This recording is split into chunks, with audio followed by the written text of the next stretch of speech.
गाजियाबाद में आपका स्वागत है। मैं संजय जाटव, प्रदेश कोर कमेटी सदस्य आज़ाद समाज पार्टी।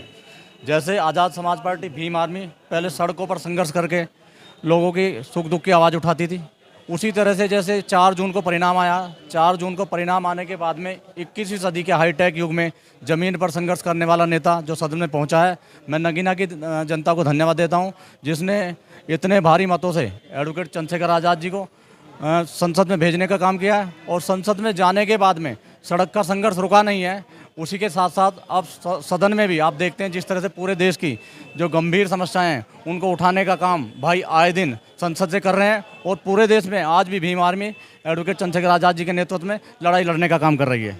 जी, ये जो सीट है गाजियाबाद सदर सीट है, चुनाव है 20 नवंबर को, किससे लड़ाई है? बीजेपी आप अपना मतलब प्रतिद्वंदी मानते हो, बसपा को प्रतिद्वंदी मानते हो या अन्य किसी पार्टी? देखिए, सारी पार्टियां अपने ताकत में चुनाव लड़ती हैं, सभी मेहनत कर रही हैं। हमारी लड़ाई सभी से है, क्योंकि नगीना में भी हमारे साथ हमारी लड़ाई सबसे हुई थी, क्योंकि जो देश की सत्ता वाली पार्टी थी, प्रदेश की सत्ता वाली पार्टी थी, उसने वहाँ पूरा लाइन खींच के जोर लगा लिया। वहाँ लाइन खींच के जोर लगाने के बाद में दूसरी तरफ जो एक इंडिया गठबंधन जो अपने आप को मजबूत बता रहा था, हालांकि इस उत्तर प्रदेश में इंडिया गठबंधन मजबूत रहा, लेकिन उसकी हवा एडवोकेट चंद्रशेखर आज़ाद जी ने, भीम आर्मी ने, वहाँ की जनता ने, वहाँ के वोटरों ने वहाँ ज़मीन पर उसकी हवा निकालने का काम किया था। वहाँ सारी पार्टियों ने जोर लगाया।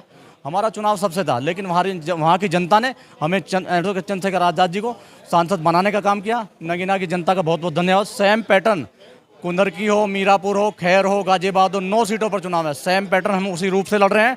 बाकी जनता जनार्दन है, हम सबके साथ हैं। चुनाव में परिणाम चाहे कुछ भी रहेगा, भीम आर्मी आज़ाद समाज पार्टी सबकी आवाज़ उठाती रहेगी। संजय जाटव हैं और आज़ाद समाज पार्टी के प्रदेश के बड़े नेता हैं, और इनसे बातचीत करने का भी एक उद्देश्य यही था कि ताकि जो बेसिक चीज़ है, बेसिक बातें हैं, वो आप लोगों तक पहुँच सके। और गाजियाबाद का जो चुनाव है वो अपने आप में एक बड़ा चुनाव है कि जुल्म के साये में लब खोलेगा कौन, हम भी चुप रहे तो बोलेगा कौन। जिसके खून में गर्मी संविधान और भाईचारा बचाने की, वो आ जाए आज़ाद समाज पार्टी भीम आर्मी, बाकी पड़े रहो अपने घर में मौन। जय भीम। धन्यवाद।